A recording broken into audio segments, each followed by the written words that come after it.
Hi there. So, welcome back to part 2 of Miss Spick's Trike of Terror. Last time, the Tang Twins, who were absolutely perfect in every way and they never returned a book with anything wrong with it, so Miss Spick never got a fine out of them, they were going to come up with an idea to get revenge against Miss Spick and all her fines. One break time, the pair, the Tang Twins, were sitting together on the bench in the playground, getting on with some quiet reading. It was a weighty book they'd chosen themselves to read for fun. It was entitled An Expert's Guide to Rocket Science. Their 4 eyes scanned the page, digesting every last indigestible fact. All was good in the world until they heard the distinctive chords of Beethoven's Fifth Symphony. Da-da-da-da. It could mean only one thing. "Oh no," remarked Tim Tang. "Oh yes," replied Tom Tang. They looked up from their book. The music was heralding the arrival of Spick astride the Trike of Terror. "Rocket science will have to wait," said Tim. "It certainly looks like it," agreed Tom. The librarian came to a halt right next to them, the bull bar at the front crashing into their knees. Crunch! "Ouch!" said Tim. "Ditto," agreed Tom. "I do hope you haven't dented my scooter," hissed Miss Spick. "Us too. How can we help you, Miss Spick?" inquired Tim politely. Well, began the librarian. "What have we here?" The lady had a long metal spike in one hand. At the end of it was, dum-dum-dum, a burger wrapper. Tom peered closer. "It looks very much like a burger wrapper, Miss Spick." "I know that," she snapped. "Then we're glad to be of service, Miss Spick," added Tom, and the pair returned to their book. "Good day." Miss Spick's face soured. "The question is, what was it doing there, right next to your footsies?" The Tang Twins shared a puzzled look. I imagine it blew over," guessed Tim. Tom nodded. "The wind, which is coming from a northwesterly position, is unusually strong today, miss." "It's certainly nothing to do with us, as we've never eaten a burger. We only eat food that is good for our brains. Would you care for a blueberry, miss?" asked Tim, offering her one from a clearly labelled Tupperware container. "Or a pumpkin seed?" asked Tom, reaching in his briefcase for his Tupperware container. "No," thundered Spick. For once, things weren't going to plan.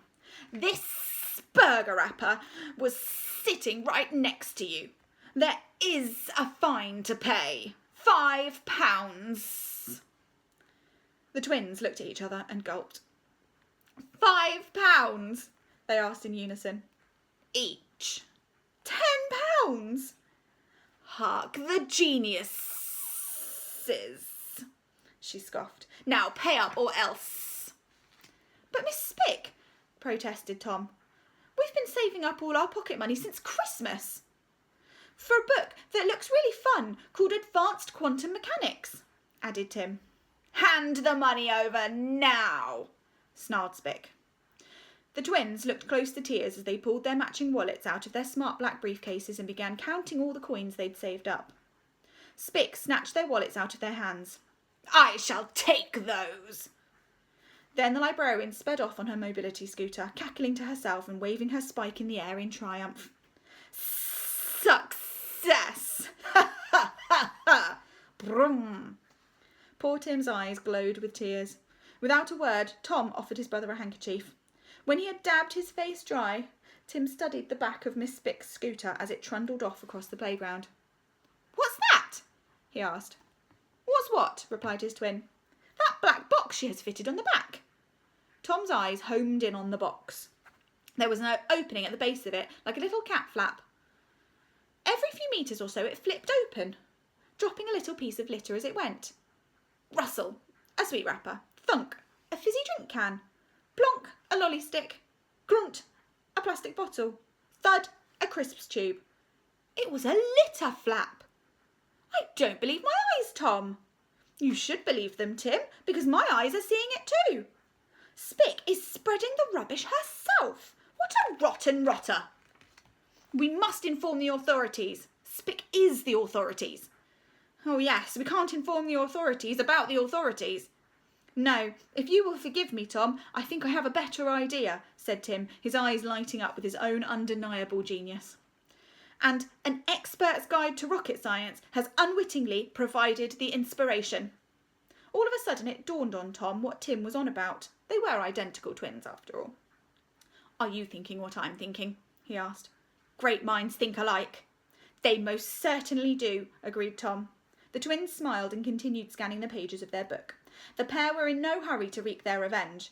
The Tangs were methodical and wanted their plan to be perfect, or, more accurately, perfectly dastardly. These boys didn't get 100% in every exam for nothing. They read every book they could about rocket science, watched every documentary about space travel, and even visited space museums at weekends until the day they were finally ready. I wonder if that gives us a bit of a clue about what they're going to do. That morning, the Tang Twins spotted the Trike of Terror, parked up outside the ladies' toilet block in the playground. The librarian was famous for her long morning poos. Long as in duration, not as in length. Those are two very different world records. The record for the longest time it took to do a poop is 3 days, 11 hours, 27 minutes and 18 seconds. That's held by a Miss Constance Pate. The length record for the longest poop is 2.7 miles, end to end. That is held by Mr. Malcolm Mangle. An interesting fact is that the pair met at a poop prize-giving ceremony and fell madly in love. Now they have a baby who they hope one day will set a new poop world record for distance, meaning how far the poop falls after it's fired from its point of exit. Lovely. Anyway, back to her morning poos. That would go on until way into the afternoon. They knew they would have time to add this latest modification to her new mobility scooter. The Tangs had meticulously constructed 2 booster rockets. These they smuggled into school in their cello cases. Speedily they attached the rockets to Miss Spick's mobility scooter. Clink, clank, clunk. The twins had just finished tightening the last bolt when Spick staggered out of the toilet. They hid behind the bicycle shed. Not being in lessons was sure to arouse Miss Spick's suspicions. The scooter had so many bizarre modifications over the years that the librarian didn't notice the new cylinder on each side. She swung her leg over the scooter and sat at the controls. Just then the bell rang for the beginning of break time. Ding! In anticipation, she spun the speed dial on the Trike of Terror. And then there we've got the speed dial. So the speeds we've got are from slow to medium to fast to too fast to pants-wettingly fast before resting her hand on the brake. Meanwhile, the Tang Twins stepped out of their hiding place and tried to act naturally. Good morning, Miss Spick, they said in unison. Oh, it's you 2 idiots, scoffed Spick. You owe me money. We gave you everything we had, replied Tom. Actually, she snatched it off us, said Tim. I stand corrected. Miss Spick's black eyes narrowed. The fine for littering was £10, and in your wallets you only had £9.99. As soon as we receive our pocket money, we'll be sure to give you that penny, reasoned Tom. We can always deposit the coin through that little flap there, said Tim, pointing to the back of the scooter. I don't know what you mean, protested the librarian. I think you do, replied Tom. Drive safely now. Or should we say, fly safely? What are you 2 ridiculous nerds on about? She demanded. All in good time, Miss Spick, said Tom. All in good time, echoed Tim. By this time, all the kids were pouring out of their classrooms into the playground. Lots and lots of horrible children to run over. This is going to be fun. It most certainly is, replied the twins with a smile. Spick flicked a switch. Beethoven's Fifth boomed out of the speakers. Dun dun dun dun. The librarian let go of the brake. To her surprise, the 2 booster rockets fired up. What the? Bang!